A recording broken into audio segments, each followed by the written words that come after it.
یا ایھا الذین آمنوا صلوا علیہ وسلموا تسلیما اللہم صل علی سیدنا مولانا محمد وعلی آلہ واصحابہ سیدنا مولانا محمد وبارک وسلم مولا صلی وسلم دائما ابدا علی حبیبک خیر الخلق کلہم هو الحبیب الذی ترجى شفاعته لكل حول من الاحوال مقتحم یا ربی بالمصطفى بلغ مقاصدنا واغفر لنا ما مضى يا واسع الکرم یا اکرم الخلق مالی من الوذ به سواک عند حلول الحادث الامم ثم الرضا عن ابی بکر وعن عمر وعن علی وعن عثمان ذی الکرم مولا صلی وسلم دائما ابدا علی حبیبک خیر الخلق کلہم۔ سورہ قلم کی میں نے آیت مبارکہ تلاوت کی ہے، وَإِنَّا لَكَ لَأَجْرًا غَيْرَ مَمْنُونٍ۔ اچھا، پہلے تو آپ یہ فرمائیے مجھے کہ جب کوئی آپ نیک عمل کرتے ہیں، کوئی ابھی آپ نماز ادا کریں گے جمعہ کی، آپ نے وضو کیا، آپ نے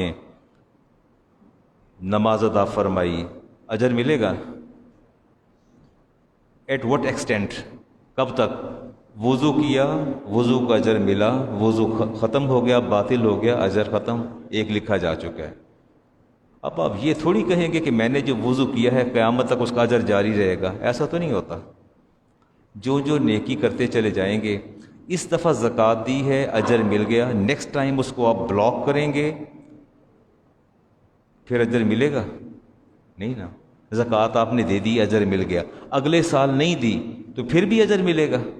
نہیں ملے گا نا۔ نیکی آپ کرتے ہیں، اللہ تعالیٰ آپ کو اجر عطا فرما دیتا ہے، ایسا ہوتا ہے۔ اللہ فرماتے ہیں یہ تو قاعدہ اور کلیہ بندوں کے لیے ہے، یہ میری مخلوق کے لیے قاعدہ کلیہ ہے، لیکن یہاں قرینہ بدل جائے گا۔ قرینہ کہاں بدلے گا؟ جہاں بات ہوگی محمد الرسول اللہ صلی اللہ علیہ وسلم کی۔ فرمایا وَإِنَّ لَكَ لَأَجْرًا غَيْرَ مَمْنُونٍ، اے محبوب کریم علیہ السلام، ہم آپ کو ایسا اجر دیں گے جو کبھی بھی ختم نہ ہوگا، کبھی بھی ختم۔ ہمارے اجر ختم ہو جائے گا، موت کے بعد بھی ظاہر اعمال منقطع ہو جاتے ہیں، اجر رک جاتا ہے، سوائے نیک اولاد ہو یا کوئی صدقہ جاریہ کر دیا ہو۔ لیکن اللہ فرماتے ہیں ہم آپ کو ایسا اجر عطا فرمائیں گے جو کبھی بھی ختم نہیں ہوگا۔ اللہ تعالیٰ نے، اچھا یہ جو ربیع الاول ہے، ماہ ربیع الاول، یہ حرمت والے مہینوں میں شامل ہے؟ وہ 4 مہینے حرمت والے ہیں، ان میں شامل نہیں ہے، بالکل نہیں ہے۔ اس میں رجب ہے، ذیقعد ہے، ذی الحج اور محرم، 4 مہینے حرمت والے ہیں۔ اس میں ربیع الاول is not included in these sacred months, اس میں شامل نہیں ہے۔ ٹھیک ہو گیا۔ اب یوم عاشور کو دیکھیں تو بڑے اہم واقعات، آدم علیہ السلام کی توبہ، ادریس علیہ السلام جو ہے آپ کو اٹھایا گیا، کشتی جودی پہاڑ پر جا لگی، نار نمرود سے ابراہیم علیہ السلام، لمبی فہرست ہے 10 محرم کی، لمبی فہرست ہے 10 محرم کی۔ قرینہ اور قاعدہ یہ کہتا ہے کہ رسالت امام علیہ السلام کی ولادت ان 4 مہینوں میں سے کسی ایک مہینے میں ہونی چاہیے تھی، یا رجب کے اندر ہوتی، یا ذیقعد میں ہوتی، یا ذی الحج میں، یا محرم میں، کیونکہ جب سے اللہ تعالیٰ نے یہ مہینے تخلیق کیے، اور یہ کب سے تخلیق کیے؟ جب سے دنیا تخلیق ہوئی۔ ان عدت الشہور عند اللہ 12، اللہ فرماتے ہیں فی کتاب اللہ، اللہ فرماتے ہیں کہ جب سے میں نے زمین کو تخلیق کیا ہے میرے نزدیک مہینے 12 ہیں، اور ان میں 4 مہینے عزت والے ہیں، 4 مہینے عزت والے ہیں۔ ان 4 مہینوں میں سے کسی مہینے کے اندر نبی کریم علیہ السلام کی ولادت نہیں ہوئی، نہیں ہوئی نا؟ ہاں تو نہیں ہوئی سے آپ کی ولادت اللہ تعالیٰ نے ربیع الاول میں جو ہے وہ آپ کا ظہور فرمایا۔ ابن اسیر کی روایت لے رہا ہوں، قال ابن عباس ولد النبی یوم الاثنین، نبی کریم علیہ السلام۔ اچھا یہ برکت والے دن کون سے ہیں؟ یہ فرائیڈے، سیٹرڈے، سنڈے، جمعہ، ہفتہ، اتوار، ان میں سب سے دنوں کا سردار کون سا ہے؟ جمعہ۔ ایسے ہی ہے، رسالت امام علیہ السلام جمعے کو پیدا ہوئے؟ نہیں، ولد النبی یوم الاثنین، آپ کی ولادت ہوئی پیر والے دن۔ کس دن ہوئی؟ پیر والے دن ہوئی. وستبنا یوم الاثنین، اللہ تعالیٰ نے آپ کو تاج نبوت پہنایا کون سے دن؟ پیر والے دن. پیر والے دن. ورفع الحجر الاسود، اور جب آپ نے حجر اسود کو اٹھا کے بیت اللہ میں نصب فرمایا تو وہ بھی کون سا دن تھا؟ پیر کا دن تھا. ٹھیک ہو گیا. وہاجر یوم الاثنین، اور آپ نے ہجرت بھی کس دن فرمائی؟ پیر والے دن. وقبض یوم الاثنین، اور آپ کی روح بھی قبض ہوئی پیر والے دن.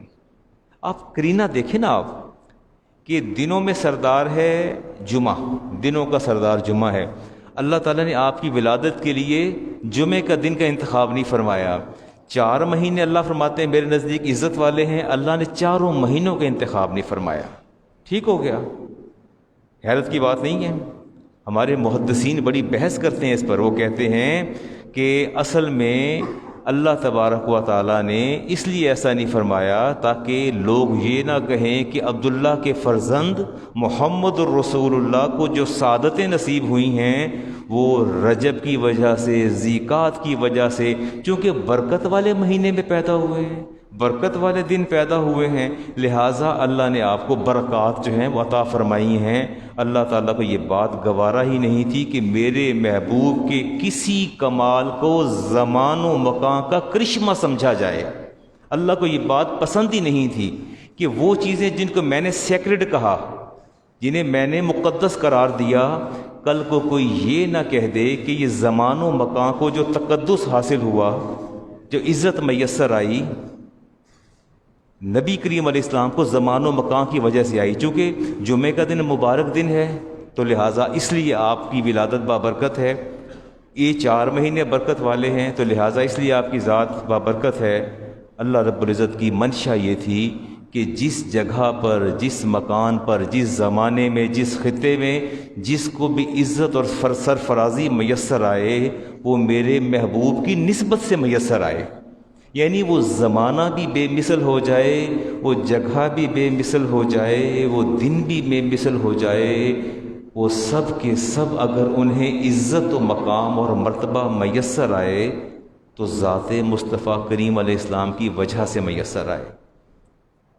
نہیں بات تو قابل غور ہے نا. بادشاہ کہیں جا رہا تھا، کوئی شخص کہیں جا رہا تھا تو آگے سے اس کا شہزادہ آ رہا تھا. اس نے ٹھوکر ماری کسی راہ گزر کو. اس نے پوچھا کیا ہے، کون ہو تم؟ اس نے کہا میں شہزادہ ہوں.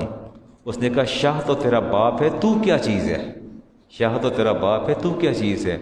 بات یہ ہے کہ اگر اللہ رب العزت آپ کی ولادت ان مہینوں میں فرماتا تو شاید ہم میں سے کوئی کہتا، کیونکہ وہ مہینے آلریڈی زمین کی تخلیق کے ساتھ ہی وہ بابرکت مہینے اللہ نے قرار دے دیے تھے، لہٰذا رسول کریم علیہ السلام کو جو برکات حاصل ہوئی ہیں وہ ان مہینوں کی وجہ سے ہوئی ہیں.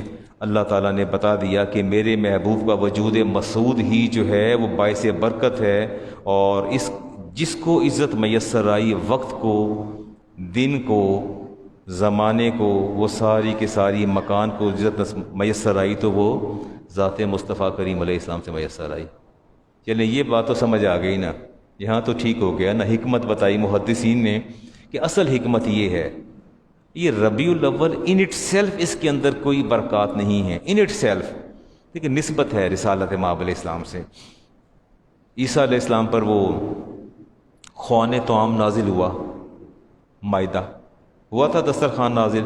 آپ نے عرض کیا کہ یا اللہ خوان طعام نازل فرما دے، تکون لنا عیدا لاولنا و آخرنا، یا اللہ ہم چاہتے ہیں کہ ہمارے لیے یہ عید کا دن بن جائے. معلوم یہ ہوا کہ نزول نعمت ہو یا حصول نعمت، 2 باتیں. پھر غور کیجئے گا، نزول نعمت ہو، نعمت کا نازل ہونا ہو، یا نعمت کا حاصل ہو جانا. آسمانوں سے نعمت آ جائے، خواہ وہ اولاد کی شکل میں آ جائے، خواہ وہ سرفرازیاں عزتیں میسر آ جائیں رب کی طرف سے، کسی نعمت کا نزول ہو جانا یا کسی نعمت کا حصول جو ہے اس کو اگر آپ عید سے تعبیر کر دیں، کس سے تعبیر کر دیں؟ عید سے. اگر آپ تعبیر کر دیں تو کوئی حرج نہیں ہے، کوئی حرج کچھ نہیں ہے، کوئی مذائقہ۔ اگر عیسیٰ علیہ السلام نزول نعمت والے دن کو عید قرار دیتے ہیں، نزول نعمت کے دن کو، قرآن کہتا ہے تکون لنا عیدا لاولنا وآخرنا، کہ یا اللہ تو دسترخوان نازل فرما دے تاکہ میرے لیے عید کا دن بن جائے اور قیامت تک جتنی کرسچینٹی ہے اس سب کے لیے وہ دن عید کا بن جائے کہ تیری نعمت نازل ہوئی۔ اور میں تو یہ کہا کرتا ہوں کہ آپ کو جتنی اللہ نے نعمتیں دی ہیں اس کو میزان کے ایک پلڑے میں رکھ دیا جائے، اور نبی کریم علیہ السلام کے وجود مسعود کی جو نعمت ہے وہ دوسرے پلڑے میں رکھ دی جائے، فیصلہ آپ کو کرنا ہے کہ پلڑا بھاری کون سا ہے۔ یہ تو آپ کو دیکھنا ہے نا کہ نعمت عظمیٰ کیا ہے، محمد الرسول صلی اللہ علیہ وسلم کی ذات۔ نعمت عظمیٰ کیا ہے، اللہ کے رسول کی ذات ہے۔ خالد محمود شاعر ہیں، کہتے ہیں ایمان ملا تو ان کے صدقے، رائٹ نہیں، ہاں ایمان ملا تو ان کے صدقے، قرآن ملا تو ان کے صدقے، رحمان ملا تو ان کے صدقے۔ وہ کیا ہے جو ہم نے پایا نہیں، وہ کیا ہے جو ہم نے پایا نہیں، جو دشمن جاں تھے ان کو بھی تھی تم نے اما اپنوں کی طرح، یہ عفو و کرم اللہ اللہ، یہ خلق کسی نے پایا نہیں، آواز کرم دیتا ہی رہا، آواز کرم دیتا ہی رہا، تھک ہار گئے لینے والے، تھک ہار گئے۔ اللہ تعالیٰ خود فرماتے ہیں قرآن کریم کے اندر، ربنا اننا سمعنا منادی ینادی للایمان، کہ اے پروردگار ہم نے ایک صدا دینے والے کو سنا، ہم نے ایک منادی کو سنا جو ندا دے رہا تھا۔ کس کی ندا دے رہا تھا، ایمان کی۔ کس کی ندا دے رہا تھا کہ آ جاؤ لوگوں، کیا قبول کر لو، ایمان قبول کر لو۔ آواز کرم دیتا ہی رہا، تھک ہار گئے لینے والے، منگتوں کی ہمیشہ لاج رکھی، محروم کبھی لوٹایا نہیں۔ میں حدیث پڑھاتا ہوں، فقہ پڑھاتا ہوں، تفسیر پڑھاتا ہوں، مجھے ایک بھی، میں نے وہ حدیث بڑے پیش نظر رہتی ہے۔ ابن عباس فرماتے ہیں کہ ہم نے دیکھا رسالت مآب علیہ السلام کی منہ سے کبھی لفظ لا نہیں نکلتا تھا، لا، سوائے لا الہ الا اللہ کے۔ جس نے جب مانگا جو کہا، آپ نے کبھی لا نہیں فرمایا کہ نہیں، ایسا نہیں ہے۔ وہ فرماتے ہیں کہ منگتوں کی ہمیشہ لاج رکھی، محروم کبھی لوٹایا نہیں، رحمت کا بھرم بھی تم سے ہے، شفقت کا بھرم بھی تم سے ہے، آپ منبع رحمت ہیں۔ فرماتے ٹھکرائے ہوئے انسانوں کو بھی تم نے کبھی ٹھکرایا نہیں۔ یقیناً رسول کریم علیہ السلام کی ذات والا صفات ایک عظیم معجزہ اور احسان، لقد من اللہ علی المؤمنین اذ بعث فیہم رسولا۔ اللہ تعالیٰ یہ تو نہیں فرماتے کہ تمہیں رزق دیا تو میں نے بڑا احسان کیا، اولاد دی تو میں نے بڑا احسان کیا۔ اللہ تعالیٰ احسان نہیں جتلاتے، وہ مالک ہے، دیتا ہے۔ لیکن فرمایا اگر احسان، سب سے احسان عظیم جو کیا ہے وہ میں نے اپنے محبوب کریم علیہ السلام کی ذات آپ کے حوالے کر دی، سب سے بڑا احسان یہ ہے۔ تو بڑی حیرت کی بات ہے کہ آپ پر کوئی احسان کرے اور آپ اظہار تشکر بھی نہ کریں، اظہار تشکر بھی نہیں کرنا۔ بھئی شکر کس کا بجا لانا ہے، مالک کریم کا۔ تو آپ کے پاس سب سے بڑی جو دولت ہے وہ کیا ہے، ایمان، ایسا ہے نا؟ تو ایمان کی دولت میسر آئی ہے، چلیں اور نہیں، اتنا احسان تو مانے نا، اتنا احسان تو مانے نا کہ ایمان بھی میرے نبی کے صدقے ملا ہے، یہ احسان تو مانتے ہیں نا۔ اور طرف نہ بڑھیے، یہ تو احسان مانیے کہ اگر اللہ نے ایمان دیا ہے تو اپنے نبی کے صدقے دیے، تو آپ کو رب کی پہچان کس نے بتا دی؟ آپ کو کس نے کہہ دیا کہ اللہ رب العزت کی ذات موجود ہے؟ وہ بتانے والی ذات بھی رسالت مآب علیہ السلام کی تھی۔ اللہ تعالیٰ ارشاد فرماتے قل بفضل اللہ وبرحمتہ فبذلک فلیفرحوا هو خیر مما یجمعون۔ اللہ فرماتے ہیں جب تم پر کوئی فضل ہو جائے اور رحمت ہو جائے تو پھر خدا کا شکر ادا کیا کرو اور اس پر خوشی کا، فلیفرحوا، خوشی کا اظہار کیا کرو۔ کس کا اظہار کرنا ہے؟ خوشی کا۔ اچھا آپ کیا سمجھتے ہیں کہ یہ جو دو لفظ آئے ہیں، ایک فضل کا اور ایک رحمت کا، ان سے کیا مراد ہے؟ اللہ فرماتے ہیں جب تم پر کوئی میری طرف سے فضل اور رحمت، تو پھر میرا شکر ادا کیا کرو، اظہار مسرت بھی کیا کرو، اظہار خوشی کا اظہار بھی کیا کرو۔ تو آپ کے نزدیک کون سی رحمت آپ پر نازل ہو گئی ہے؟ فضل کون سا ہو گیا آپ پر؟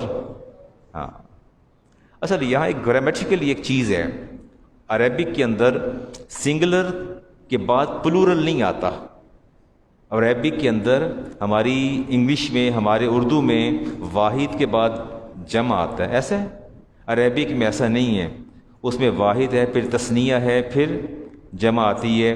تثنیہ کہتے ہیں دو کو، دو کے لیے آتا ہے تثنیہ، انگلش میں نہیں آتا، اردو میں نہیں آتا، وہ سمپل سا ایک قاعدہ اور کلیہ ہے عربی کے اندر جو ہے۔ اب یہاں اللہ تعالیٰ نے فضل کی بات کی ہے اور ساتھ بات اللہ نے فرمائی ہے رحمت کی، یہ دو چیزیں ہیں، فضل اور رحمت، اللہ نے دونوں کا ذکر کیا۔ قل بفضل اللہ، اچھا کل، یہ لفظ کل جو ہے قرآن میں جہاں بہت ہی کوئی امپورٹنٹ بات ہوتی ہے نا، بڑی اہم بات، اللہ وہاں کل فرماتے ہیں۔ کل کہاں کہا جاتا ہے؟ جب بہت ہی اہم بات بتانی ہو تو اللہ تعالیٰ پھر کل فرماتے ہیں، قل ان کنتم تحبون اللہ فاتبعونی قل هو اللہ احد قل ان صلاتي ونسکی ومحیاي للہ رب العالمین۔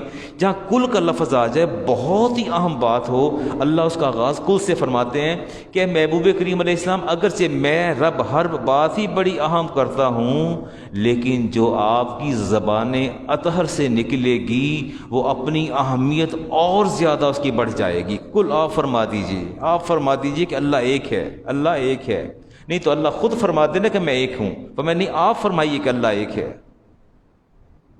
اب اس پر میں بحث نہیں کرتا کہ اللہ کی ایک سے کیا مراد ہے، وہ لمبی بات نکل جائے گی۔ وہ دو کا ذکر ہوا، فضل کا اور رحمت کا، دو چیزیں ہیں نا۔ یہ عربی کے اندر تثنیہ ہے، لیکن ضمیر جو آگے آ رہی ہے وہ آ رہی ہے ذالکا، فبذالک، ذالک سنگولر کے لیے یوز ہوتا ہے۔ کس کے لیے یوز ہوتا ہے؟ سنگولر کے لیے یوز ہوتا ہے۔ ذالکا کا لفظ یہاں زانی کا آنا چاہیے، گرامیٹیکلی یہاں زانی کا آنا چاہیے، زیادہ ہوتے تو اولائی کا آنا چاہیے، لیکن اللہ تعالیٰ نے پیغام یہ دیا کہ فضل بھی میرے نبی کی ذات ہے اور رحمت بھی میرے نبی کی ذات ہے۔ سنگولر آ رہا ہے نا، دو کا ذکر کیا تو دو کا آنا چاہیے، لیکن پیغام یہ دیا کہ فضل اگر سمجھو گے تو بھی میرے نبی کی ذات ہے، اور رحمت وہ بھی میرے نبی کی ذات ہے۔ وما ارسلناک الا، جملہ مکمل کر دینا، رحمت للعالمین۔ تو رحمت کس کی ذات ہے؟ ذات مصطفیٰ کریم علیہ السلام کی ذات ہے، اور نعمت کا شکر ادا کرنا چاہیے، اللہ کا ذکر۔ وَأَمَّا بِنِعْمَةِ رَبِّكَ فَحَدِّثْ، اللہ فرماتے ہیں جب میں کوئی نعمت دوں تو اس کا چرچا بھی کیا کرو۔ کیا کیا کریں؟ رسالت مآب علیہ السلام کے پاس ایک شخص آ کے بیٹھا تو بال الجھے ہوئے تھے، الجھے ہوئے بال تھے، لباس بھی بڑا سادہ سا تھا، سب سٹینڈرڈ لباس تھا۔ آپ نے فرمایا جہاں تک میرا خیال ہے تم تجارت کرتے ہو، آسودہ ہو۔ کہا جی۔ تو فرمایا نہ تو نے بالوں میں کنگھی کی ہے، نہ تیرے لباس سے اللہ کی نعمت کا اظہار ہو رہا ہے۔ اٹھ جاؤ، میرے پاس سے جاؤ اور ایسا لباس پہن کے آؤ جس سے پتہ چلے کہ تجھے رزق دینے والے نے رزق دیا ہے، تیرے بدن سے رب کی نعمتوں کا اظہار ہونا چاہیے۔ کیوں تو نے ایسی حالت بنا رکھی ہے؟ کیا دنیا کو دکھانا چاہتے ہو کہ تیرے رب نے تجھ پر کرم نہیں کیا؟ کیوں تم نے ایسی حالت بنا رکھی ہے؟ فرمایا کنگھی کر کے آؤ، بالوں کو سنوارو، اس کے بعد اپنے لباس کو اس طرح کا لباس پہنو کہ دیکھنے والے کو احساس ہو کہ اس پر اللہ تعالیٰ کی نعمت اور فضل اور کرم ہے۔ اللہ کے بندو، اللہ تعالیٰ اگر آپ کو رزق دے تو اس کی نعمت کا چرچا کیا کرو، اس کی نعمت کا اظہار کیا کرو، اور اگر نعمت عظمیٰ میسر آ جائے، نعمت عظمیٰ میسر آ جائے تو پھر سارے مل کے اظہار کیا کرے۔ مہینہ چلا جی نعت خوانی کا، نعت گوئی کا، دیکھتا ہوں میں اس کو بات کو سوئچ کرتا ہوں۔ رسالت مآب علیہ السلام کی نعت شریف کہنا اور سننا بڑے ہائیسٹ رینک کا جاب ہے، بڑا ہی کمال کی چیز ہے۔ آئیے دیکھتے ہیں، کچھ احادیث لیتے ہیں۔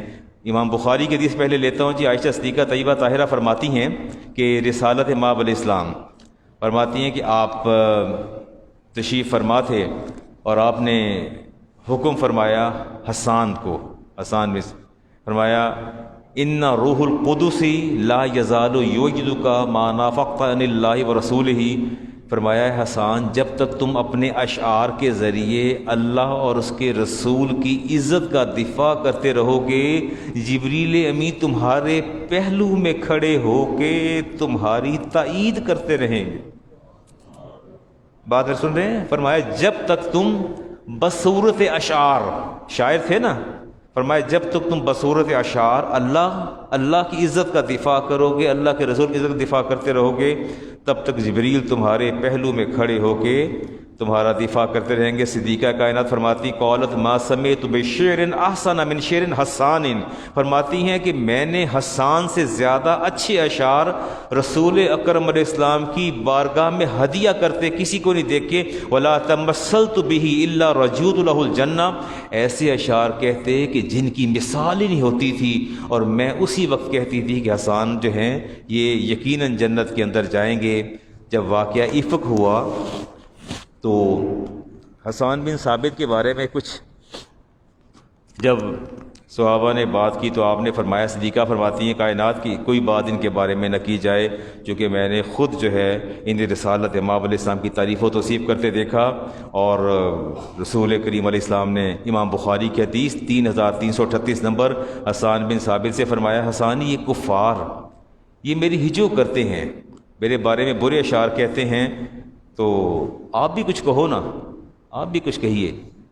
عرض کیا کہ میں ضرور اشعار کہتا ہوں۔ فرمایا کیفا بنسبی، لیکن ٹھہرو یہ سارے میرے رشتہ دار ہیں، یہ سارے میرے رشتہ دار ہیں، میرے نسب کو کیسے بچاؤ گے؟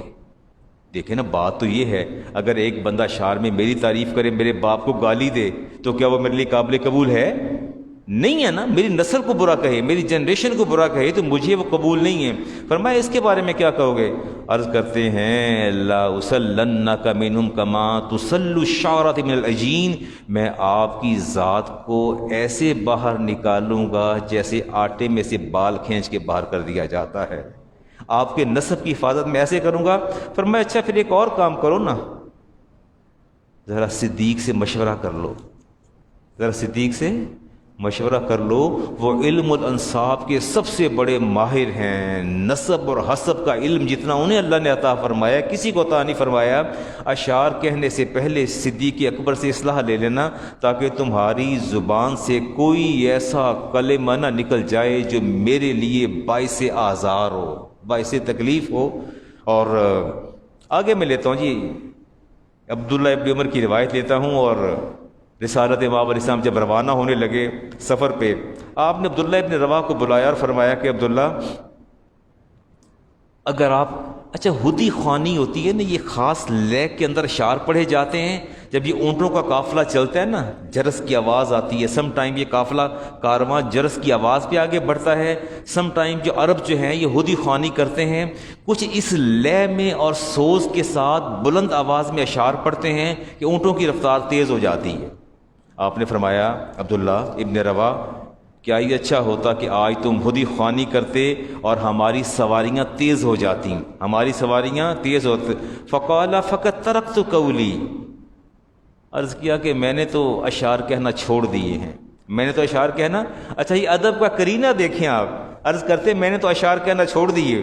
رسالت امام علیہ السلام نے سر مبارک نیچے فرما لیا، کچھ نہیں فرمایا۔ عمر فاروق پاس بیٹھے تھے، ایک دم بھڑک کر اٹھے، فرماتے اسمع واطع، فرمایا سنا نہیں کیا فرمایا آپ نے؟ بس سن اور اطاعت کر، تیرے پاس ایک لمحہ بھی نہیں اگر تیری زبان سے تعمیل نہ ہوئی، اب تیری زبان گویا ہوگی اور تو اشعار کہے گا۔ آپ نے ترک کیے یا نہیں کیے، حکم آ گیا، اب اشعار کہنا پڑیں گے۔ ٹھیک ہو گیا، اللہ کے رسول کی زبان تر سے بات نکل جائے تو آپ کہیں گے ترکت قولی کہ میں نے اشعار چھوڑ دیے۔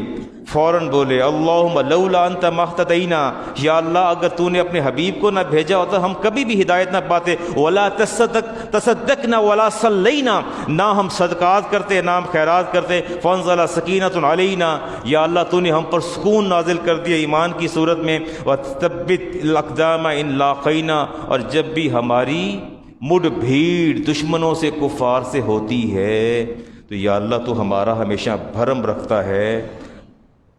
رسالت امام علیہ السلام نے اشعار سنے تو آپ مسکرائے، فرمایا اللہم رحمہ، یا اللہ اس پر رحم فرما دے، یا اللہ اس پر رحم فرما دے۔ حدیث ہے جی امام نسائی کی، نمبر اس کا 8250 ہے۔ یہ چھوٹی سی بات آپ کی اٹینشن چاہوں گا، توجہ آپ کی۔ کیا فرمایا رسالت امام علیہ السلام نے؟ اللہ مرحم ہوا، اللہ مرحم ہو، یا اللہ عبداللہ بن رواح پر کیا فرما دے؟ رحم فرما دے۔ کیا فرما دے؟ یہ بات سنیے گا، فقال عمر فاروق نے کیا کہا؟ وجبت. کیا کہا؟ وجبت. کہتے ہیں عبداللہ ابن رواح تجھ پر جنت واجب ہو گئی.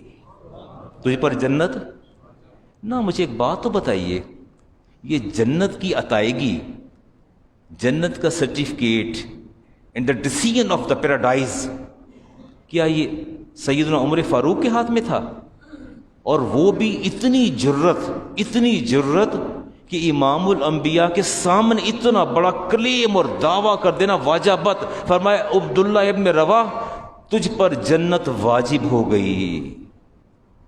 امید نہیں ہے 100% تیری جنت واجب ہو گئی. اصل میں ہی پیغام آپ کو ہے، پیغام آپ کے لیے ہے کہ جب امام الانبیاء علیہ السلام کسی کے لیے دعا فرما دے نا، دعا، صدیقہ کائنات فرماتی ہے کہ میں نے زندگی میں کبھی ایسا نہیں دیکھا کہ آپ کے ہاتھ بلند ہوئے ہوں اور رب نے خالی لوٹا دی ہوں. میں نے تو یہ دیکھا ہے کہ ہاتھ لوٹنے سے پہلے دعا قبول ہو جاتی تھی، ہاتھ کے واپس آنے سے پہلے دعا قبول ہو جاتی تھی. عمر فاروق کے پیش نظر یہ سارے حالات تھے. آپ نے جب فرمایا کہ یا اللہ عبداللہ ابن رواح پر رحم فرما دے، تو رحم جنت ہی کا تقاضا کرتا ہے. جب انہوں نے اللہ کے رسول نے رحم کی دعا فرمائی تو عمر فاروق نے کہا جنت واجب ہو گئی. کیسے ممکن ہے کہ اللہ تعالیٰ کی بارگاہ میں محبوب خدا ہاتھ اٹھائے رحم کے لیے اور اللہ خالی لوٹا دے؟ ابن رواح تجھ پر جنت واجب ہو گئی. ٹھیک ہو گیا جی، چلے آگے چلے. کلیئر؟ چلے اگلی بات کرتے. کہا بن زہیر.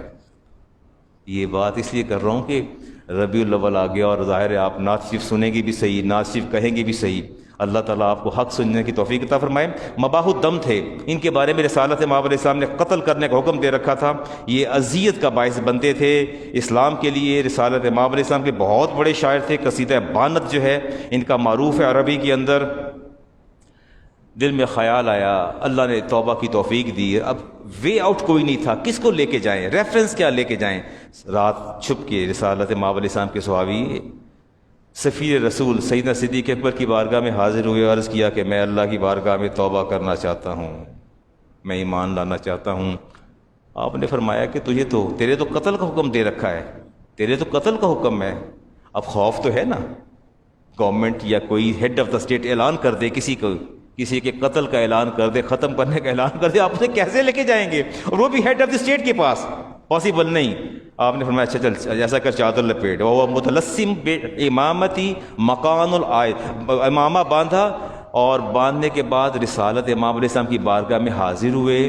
صدیق اکبر فرنٹ لائن پہ تھے، کعب بن زہیر تھوڑا پیچھے تھے، چھپ کے بیٹھے.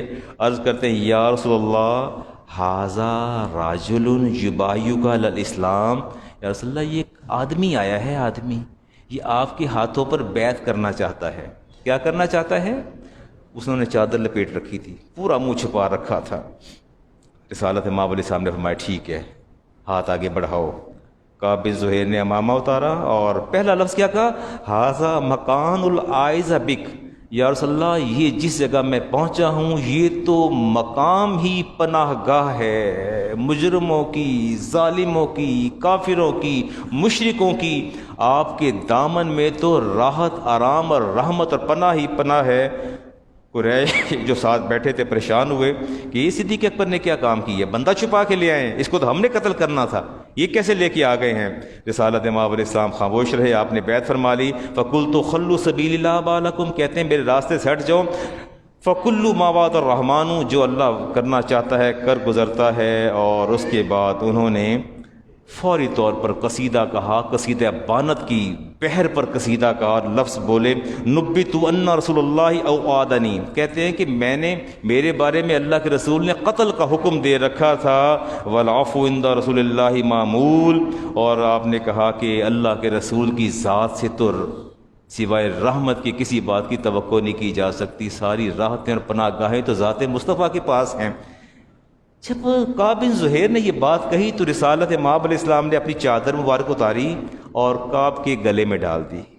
فرمایا یہ لو چادر لے لو.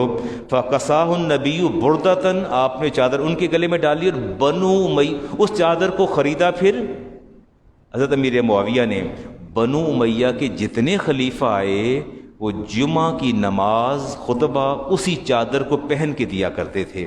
وہ چادر آپ نے عطا فرما دی، اور یقیناً یہ بہت بڑا اعزاز تھا رسالت مآب علیہ السلام کے سامنے بیٹھ کے آپ کی تعریف و توصیف کرنا۔ حکیم بن حزام جو ہیں یہ مشرک تھے، میں حدیث لے رہا ہوں حاکم کی اور طبرانی کی۔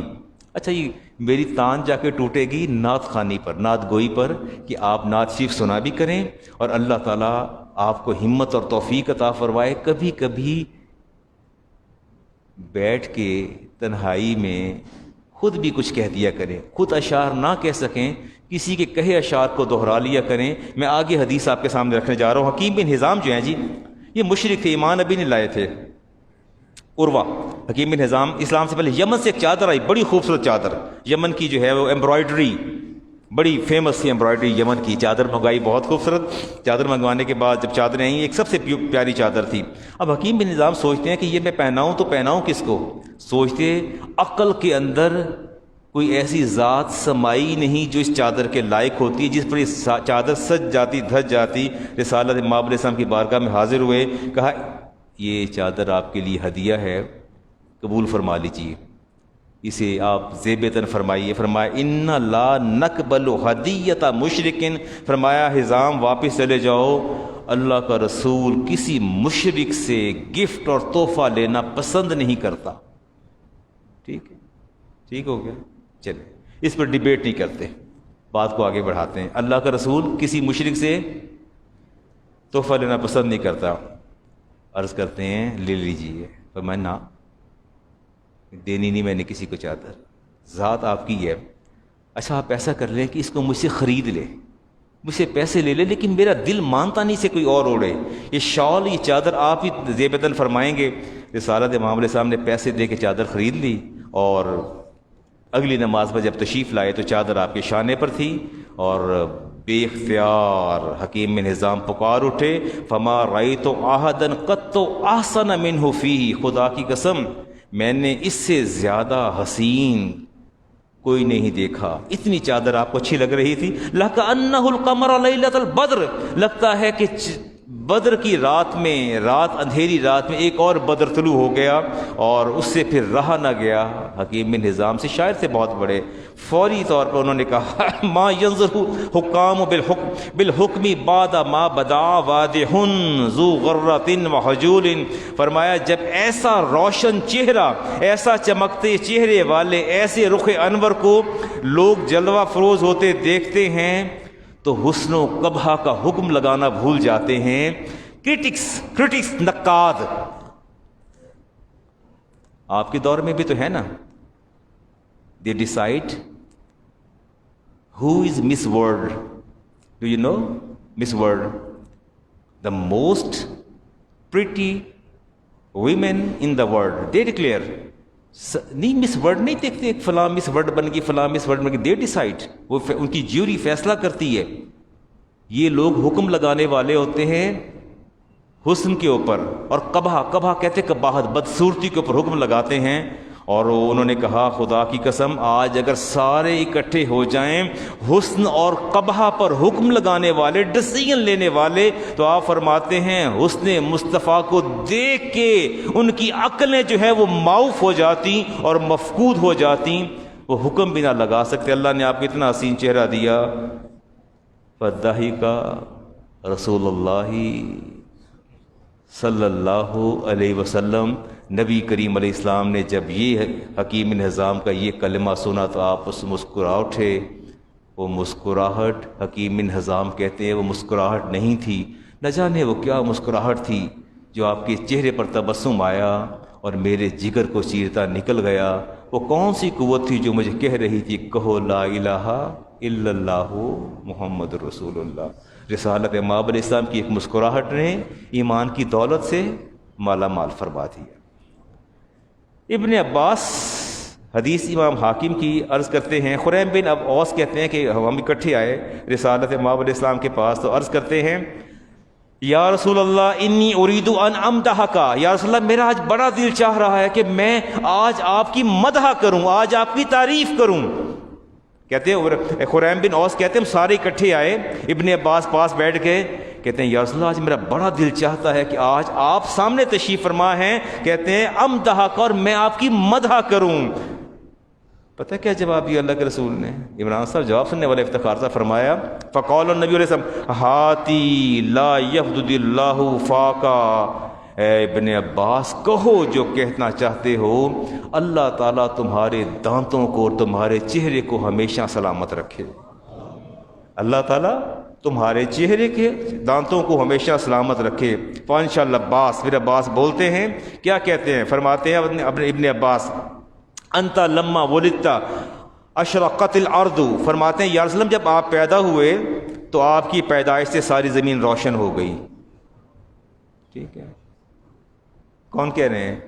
حضور کے چچا زاد۔ کس کے سامنے؟ رسالت مآب علیہ السلام کے سامنے۔ یا رسول اللہ جب آپ پیدا ہوئے تو آپ کے پیدا ہونے سے کیا ہوا؟ اشرقت الارض وضاءت بنورک الافق، اور آپ کی ولادت کے نور سے آفاق بھی روشن ہو گئے، زمین بھی روشن ہو گئی۔ یہ میں تو نہیں کہہ رہا، یہ تو حضور کے چچا زاد کہہ رہے ہیں۔ میں تو حدیث بتا دی آپ کو، امام حاکم کی حدیث ہے، مستدرک سے لی میں نے، 5417 اس کا نمبر ہے۔ راوی عبداللہ ابن عباس ہے، خنیب بن اوس بھی راوی ہیں، حارثہ بن لام بھی اس کے راوی، اس حدیث کے راوی ہیں۔ کہتے ہیں آپ تشریف لائے دنیا میں تو زمین بھی روشن ہوئی اور آفاق بھی روشن ہو گئے۔ وَنَحْنُ فِي الضِّيَاءِ وَفِي النُّورِ وَسُبُلُ الرَّشَادِ نَخْتَرِقُ، فرماتے ہیں کہ آپ کی تشریف لانے سے یہ پورا عالم منور ہو گیا، اور کہتے ہیں کہ روشنی اور نور ایسا پھوٹا کہ ہم گمراہی سے ہدایت کی طرف آ گئے، ہم گمراہی سے ہدایت کی طرف آ گئے۔ نابغہ جادی جودی، آپ ابن عبد البر کی روایت لے رہا ہوں، حسین بن عبداللہ اس کے راوی ہیں۔ رسالت امام علیہ السلام کے پاس حاضر ہو گیا۔ اصل میں آپ کا کلام آپ کو سنانا چاہتا ہوں، آج آپ کے سامنے آپ کا کلام سنانا چاہتا ہوں، اور کلام عرض کیا، اشعار پڑھے نعت شریف کے، فرمائے لا یفدد اللہ فاقا، اے نابغہ اللہ تعالیٰ تیرے دانتوں کو ہمیشہ سلامت رکھے، تیرے دانتوں کو ہمیشہ سلامت رکھے۔ وَكَانَ مِنْ أَحْسَنِ النَّاسِ صَغْرًا، اور راوی یہ کہتے ہیں، راوی ہیں حسین بن عبداللہ، فرماتے ہیں خدا کی قسم وہ دعا کیا تھی، وہ دعا بڑی عجب تھی۔ کہتے ہیں کہ وَكَانَ مِنْ أَحْسَنِ النَّاسِ صَغْرًا، فرماتے ہیں نابغہ کے دانت سارے صحابہ میں سے سب سے زیادہ خوبصورت تھے۔ وَكَانَ إِذَا سَكَتَتْ لَهُ سِنًّا نَبَتَتْ أُخْرَى، کہتے ہیں 112 سال کی ایج، کتنی؟ 112 سال عمر ہو گئی، ایک دانت اگر گر جاتا اللہ اس کی جگہ دوسرا لے آتا۔ میں حدیث پڑھ رہا ہوں آپ کے سامنے، فرمائے ایک دانت گر جاتا اللہ تعالیٰ دوسرا دانت لے آتا۔ فرأیت اسنانا نابغۃ ابیض من البرد، کہتے ہم نے نابغہ کے دانت برف کے اولوں سے بھی زیادہ سفید دیکھے۔ کیوں؟ کہتے وائی، کیوں اتنے سفید، اتنے مضبوط کیوں تھے؟ بے دعوتی رسول اللہ علیہ السلام، یہ نبی کریم علیہ السلام کی دعاؤں کا نتیجہ تھا کہ 112 سال کی عمر گزر جانے کے باوجود اگر کوئی دانت گرا بھی صحیح ہے تو اللہ نے اس کی جگہ دوسرا دانت عطا فرما دیا۔ بات کہاں سے شروع کروں اور کہاں ختم کروں سمجھ نہیں آتی، آخری بات کرتا ہوں جی، کر کے پھر کی اور سوئچ کرتا ہوں۔ امام بخاری کی روایت لے رہا ہوں جی، امام بخاری کی روایت، اور راوی اس کے ہیں عبداللہ ابن عمر، جلحمہ بن عرفہ وہ اس کے راوی ہیں، اور ابن اساکر نے نقل بھی کیا، اور کتاب الاستسقاء امام بخاری کا۔ اچھا یہ جو میں ڈیٹیل میں چلا جاتا ہوں نا، کس باب کی حدیث ہے، کس نے نقل کیا، حدیث کا نمبر کیا ہے، آپ لوگ تو مجھ پہ ٹرسٹ کرتے ہیں، اعتبار اور اعتماد کرتے ہیں، ظاہر ہے میرا ایک ریلیشن ہے 22 سال سے آپ کے ساتھ، تو آپ ایک میرے اور آپ کے مابین ایک اعتماد اور محبت کا رشتہ ہے کہ مولانا جو کہہ رہے ہیں he is right and upright man, وہ صحیح بات کرتے ہیں، صحیح۔ یہ باہر سے جب مجھے ٹیلی فون آتے ہیں کہ مولانا یہ بات آپ نے کہاں سے کہی، تو آلریڈی میں اس کا حوالہ باب پہلے بتا دیتا ہوں۔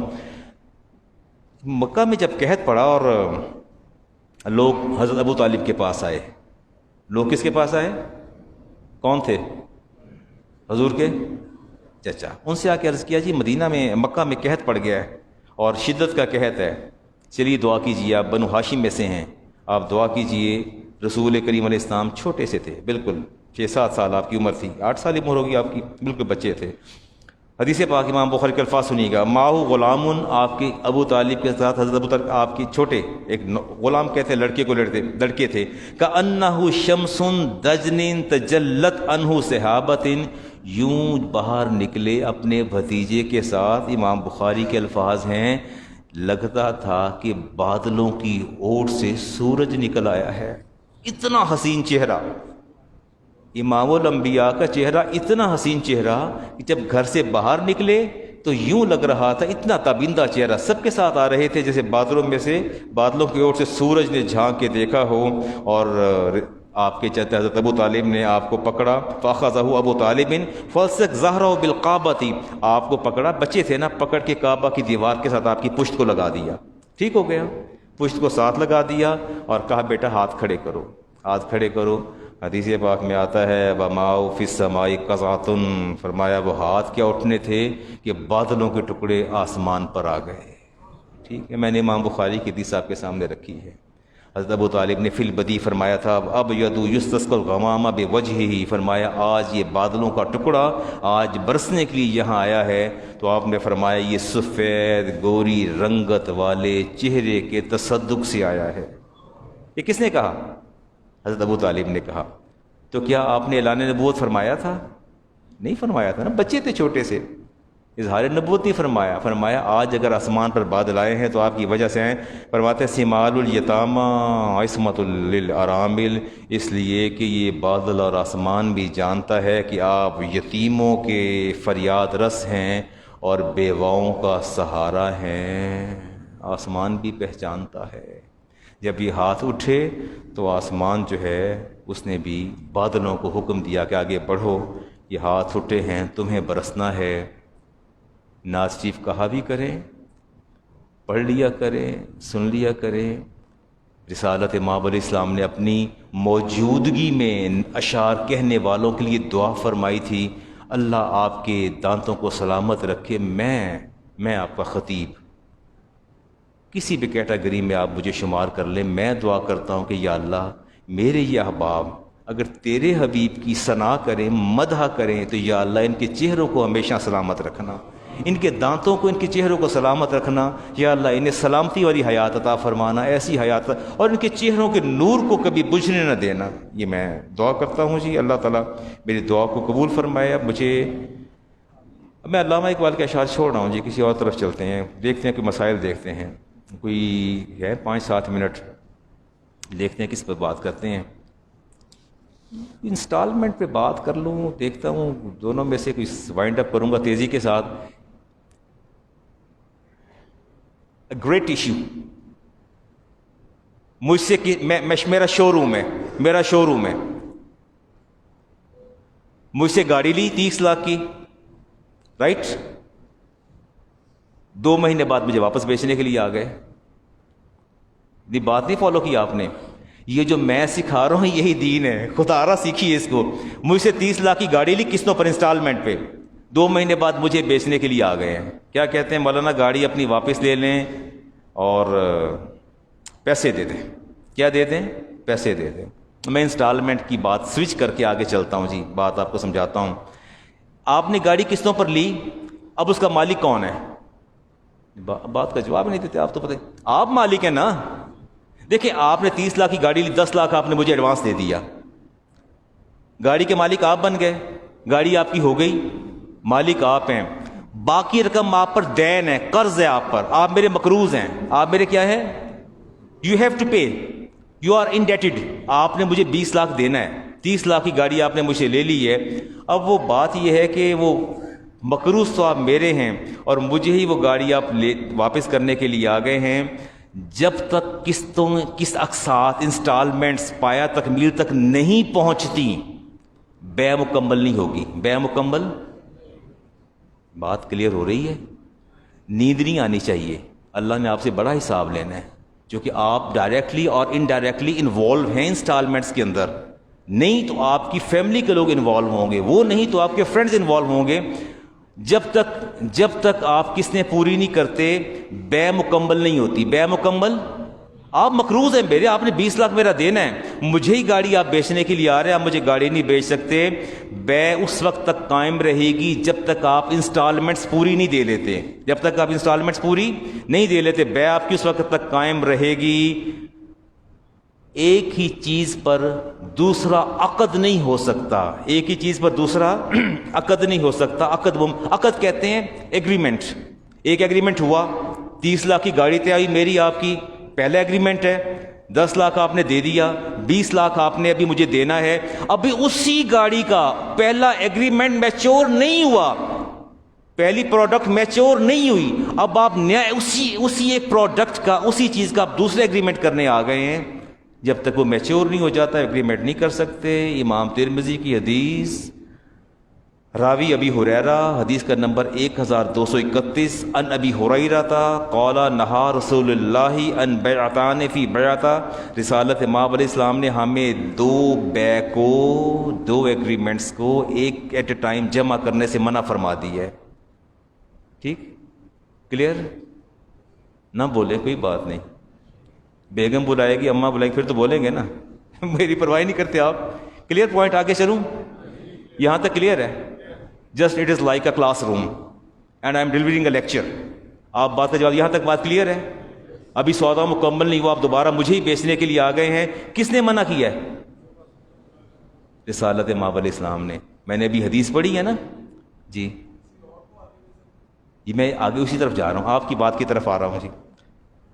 بیچیے، کسی اور کو بیچ دیجیے۔ اب اس کی دیکھتے ہیں اس کی جائز صورتیں کتنی ہیں، اب وقت بھی ہے میرا خیال ہے 3-4 منٹ بات کر لیتے ہیں آپ سے۔ دیکھیں میں اس کی وجہ بتاتا ہوں۔ گاڑی آپ نے مجھ سے، میرے مقروض ہیں 20 لاکھ کی گاڑی، 20 لاکھ ابھی آپ نے دینا ہے، 30 لاکھ کی لی، میں آپ سے 35 کی خرید رہا ہوں۔ کتنے کی؟ 35 کی لے رہا ہوں، 32 کی لے رہا ہوں، 2 لاکھ زائد لے رہا ہوں نا، یا 42 30 لاکھ کی تھی، میں نے 32 آپ سے 32 لاکھ لے رہا ہوں، 32۔ اب 32 میں لے رہا ہوں، 2 لاکھ زائد لے رہا ہوں نا اوریجنل قیمت سے آپ سے زیادہ۔ آپ میرے مقروض ہیں، آپ نے 20 لاکھ دینا ہے، 32 لاکھ کی مجھے بیچ رہے ہیں، میں 2 لاکھ سے زائد لے رہا ہوں۔ It is interest, it is interest, یہی سود ہے۔ یہی کیا ہے؟ یہی سود ہے۔ یہ بڑی تیزی کے ساتھ چیزیں جو ہے نا یہ پینیٹریٹ کر رہی ہیں لوگوں کے اندر، یہ طریقہ کار ٹھیک نہیں ہے۔ ہاں اگر وہ کم قیمت پر لے لیں تب تو ٹھیک ہے، کم قیمت پر لے لیں، 30 لاکھ کی گاڑی ہے اور میں آپ سے واپس کو 25 کی لے لوں تو پھر ٹھیک ہے، پھر کیا ہے ٹھیک ہے۔ یا اس کا دوسرا طریقہ یہ ہے کہ میں آپ کو قرض دے دیتا ہوں۔ کیا دے دیتا ہوں؟ قرض دیتے ہوں، آپ اپنی انسٹالمنٹ پوری کر لیں، آپ کو میں دیتا ہوں جی 20 لاکھ دے دیتا ہوں، آپ اپنی انسٹالمنٹ جو ہے وہ پوری کر کے میرا جو پروڈکٹ کا سودا ہے ایگریمنٹ وہ میچور کر دیں، کلیئر کر دیں، کرنے کے بعد پھر گاڑی میں آپ سے جو ہے وہ خرید لیتا ہوں۔ بعد میں خریدوں گا، پہلے بیع مکمل ہوگی، بعد میں خرید لیتا ہوں، اور اپنا قرضہ جو ہے وہ بعد میں کاٹ لیتا ہوں۔ یہ صورتحال درست نہیں ہے۔ میں نے پوچھا لوگوں سے کہ آپ اسے کیا کہتے ہیں اپنی ٹرم میں؟ میں نے پوچھا یہ جو لوگ شو روم پہ کام کرتے ہیں انہوں نے کہا جی ہم اس کو اپنی زبان میں کہتے ہیں بائی بیک، بائی بیک، جسے آپ بائی بیک کہتے ہیں اسے ہم کہتے ہیں بے عینیہ۔ یہ حدیث پاک میں بے عینیہ کا لفظ آتا ہے۔ ہاں اس کا دوسرا اس کا حل اکالہ ہے کہ میں اور آپ مل کے اس کی بے کو فسخ کر دیں، دونوں باہمی رضامندی سے سودے کو فسخ کر دیں، اور کرنے کے بعد جتنے کی گاڑی لی اتنے پیسے جو ہے اسی سودے پر اگر واپس آ جائے تو زیادہ بہتر ہے۔ رسالت امام علیہ السلام۔ اچھا اس کی مثال یوں لے لیں، میں نے ٹیشو کا ڈبہ آپ سے خریدا ہے، گھر آیا تو بیگم نے کہا کہ ٹیشو کے ڈبے تو پہلے سے رکھے ہوئے، گھر آپ کیوں اٹھا کے لے آئے ہیں؟ میں واپس آپ کے پاس چلا جاتا ہوں، میں کہتا ہوں یار میرے کو گھر پہلے ہی پیسی ایویں لے لے، میں نے پتہ نہیں چلیا، میں کرو پوچھیا نہیں سی تے واپس لے لے، تو کہتا ہے کہ یہ چیز واپس نہیں ہوگی، چیز واپس ہوتا ہے، کبھی کبھی ایسا بھی ہوتا ہے، but it is not right, it's not right, it is against the Islam, یہ درست نہیں ہے۔ رسول کریم علیہ السلام نے ارشاد فرمایا من اقال مسلما اقال اللہ اسرتہ، جو اس طرح اکالہ کرے، اکالہ کہتے ہیں کہ چیز لے لی جائے اس کے بعد سودے بیع کو فسخ کر دیا جائے۔ میں کہتا ہوں میرے گھر میں 4 ڈبے پڑے ہیں، میں نے غلطی سے لے لیے، میری بیگم لے آئی ہیں، آپ واپس اگلی یہ زائد ہے، آپ کہتے ہیں میں نے واپس نہیں لینا، میں فوراً آپ کے پاس آیا، فرمایا تم اکالہ کر لو، اللہ تعالیٰ تمہارے اس اکالے کے بدلے تمہارے گناہوں کو معاف فرما دے گا۔ اگر آپ میں سے کوئی شاپ کیپر ہے، ایسا ہے کبھی کوئی چیز واپس کرنے ہے، بلکہ افتخار صاحب شاید مجھے کبھی بتا رہے تھے کہ باہر کوئی ایسا ہے کہ چیز اگر واپس کریں تو وہ لوگ رکھ لیتے ہیں، ایسا مجھے نہیں، عمران صاحب مجھے نہیں پتا، باہر طور ایسا کوئی ہے صورتحال، لیکن یہ طریقہ کار ٹھیک نہیں ہے۔ اللہ سے ڈرتے رہیے، یہی دین ہے۔ اور سوال بتا دوں گا، جواب نہیں بتاؤں گا۔ 2 دن پہلے ایک مسئلہ آیا میرے پاس، ورک شاپ، ایک باپ فوت ہو رہا ہے، شخص کا انتقال ہو گیا، نہیں مسئلہ نہیں بتاتا، صرف کویسچن کے بعد بات ختم کر دوں گا۔ باپ فوت ہو جاتا ہے اور 3 بیٹے ہیں اور 3 بیٹیاں ہیں۔ کتنے بیٹے ہیں؟ 3 بیٹے 3 بیٹیاں اور ایک ماں بیوہ، ایک بیوہ 3 بیٹے 3 بیٹیاں، 6 بچے، بہت بڑی ورک شاپ، 2 کنال کا گھر ہے، 2 کنال کا گھر، اچھی پاؤش شیری میں 2 کنال کا گھر ہے، بہت بڑی ورک شاپ ہے۔ باپ فوت ہو گیا آفٹر 20 ایئرز، 20 سال گزر گئے، بیٹیوں کی شادی ہو گئی، اماں ضعیف العمر ہیں، بیڈ ریڈن ہیں۔ بہنیں کہتی ہیں بھائی ہمارا حصہ، وہ کہتے توڑی تھی شادی کر دیتی ہے، حصہ کا تھا۔ ماں کہتی میرا حصہ دے دو، کہتے ماں تو آپ تو ہمارے ساتھ ہیں، آپ کا کیسا حصہ، آپ کا کیسا حصہ۔ اس ورک شاپ سے تینوں بھائیوں نے پلازا تیار کر لیا۔ کیا تیار کر لی ہے؟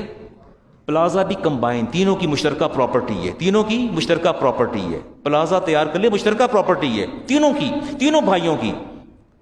صرف سوال آپ سے یہ کرنا ہے، آپ یہ بتائیے کہ یہ اماں جان اور بہنیں ان کا کوئی حصہ ہے؟ وہ جو 20 سال انہوں نے ورک شاپ سے کمایا ہے، 20 سال ورک شاپ چلائی تینوں بھائیوں نے، بہت بڑی ورک شاپ ہے، اس سے جو سارا پیسہ نکالتے رہے اور نکال کے پیسہ انویسٹ کر کے پلازا کھڑا کر لیا ہے، اس میں بھی کوئی حصہ ہے بہنوں یا ماں کا؟ کوئی جا رہا، کوئی اشتراک کچھ کیا ماں کے ساتھ، کچھ بہنوں کے ساتھ کیا؟ نہیں کیا نا۔ اس پر ڈیبیٹ کریں گے اگلے جمعے کو، سنتے عطا فرما دیجیے۔